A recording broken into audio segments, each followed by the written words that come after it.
Hello, ladies and gentlemen. The story I have for you today is called The Crippled Lamb, and it's written by Max Lucado, one of my favorite authors, and his family, Jenna, Andrea, and Sarah Lucado, and illustrated by Liz Bonham. This is published by Tommy Nelson Incorporated. Okay, so for this book, what you're going to notice in the bottom left-hand corner is a plot diagram.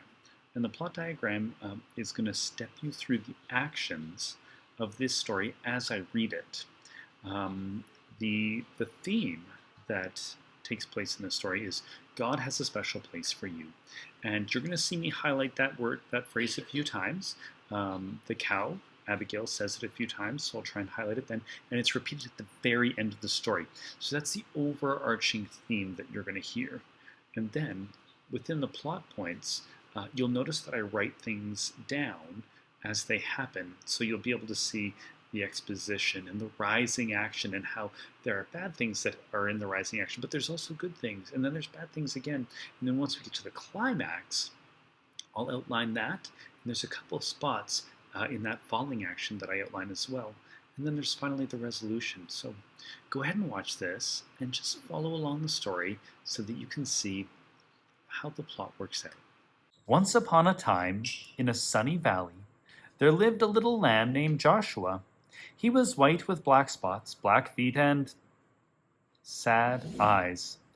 Josh felt sad when he saw the other lambs with snow-white wool and no spots.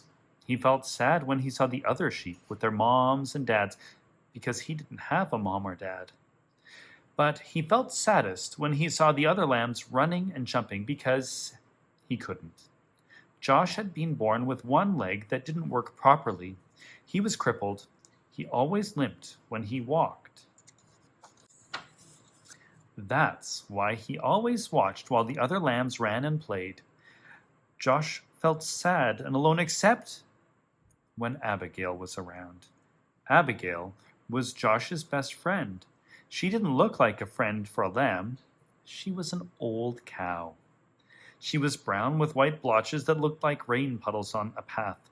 Her belly was as round as a barrel, and her voice was always kind and friendly. Some of Josh's favorite hours were spent with Abigail. They loved to pretend they were on adventures in distant lands. Josh liked to listen to Abigail tell stories about the stars. They would spend hours on the hill looking into the valley. They were good friends. But even with a friend like Abigail, Josh still got sad. It made him sad to be the only lamb who could not run and jump and play in the grass. That's when Abigail would turn to him and say, "Don't be sad, little Joshua. God has a special place for those who feel left out."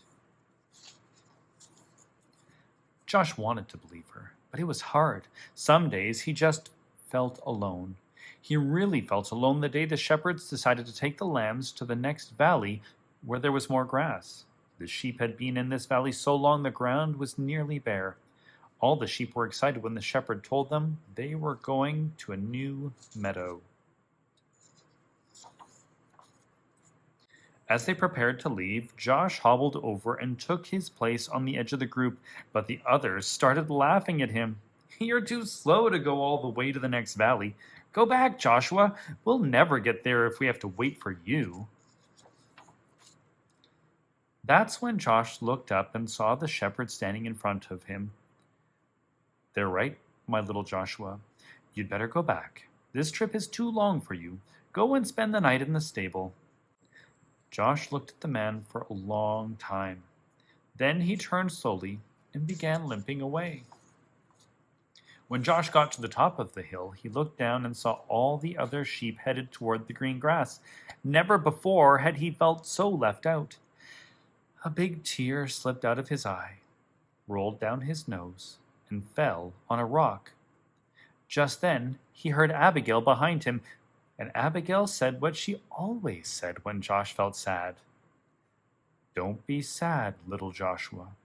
God has a special place for those who feel left out." Slowly the two friends turned and walked to the stable together. By the time they got to the little barn, the sun was setting like a big orange ball. Josh and Abigail went inside and began to eat some hay out of the feed box. They were very hungry, and the hay tasted good. For a little while, Joshua forgot that he had been left behind. "Go to sleep, little friend," Abigail said after they finished eating. "You've had a hard day." Josh was tired, so he lay down in the corner on some straw and closed his eyes.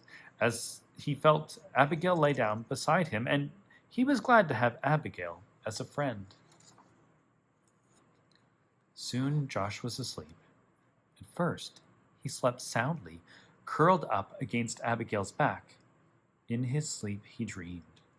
He dreamed of running and jumping just like the other sheep. He dreamed of long walks with Abigail through the valley.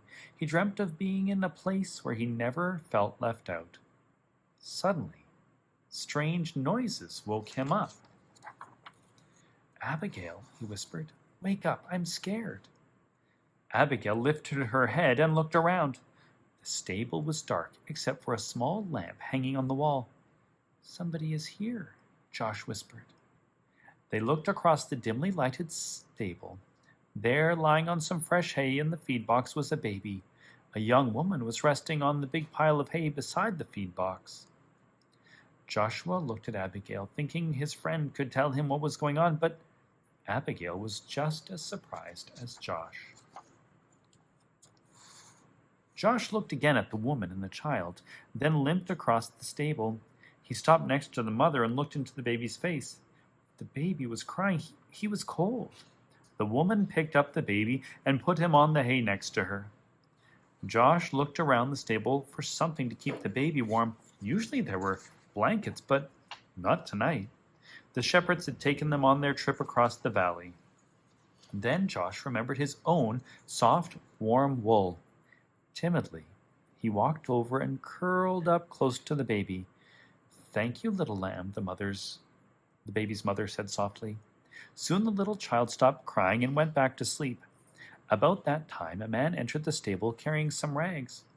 "I'm sorry, Mary," he explained. "This is all the cover I could find."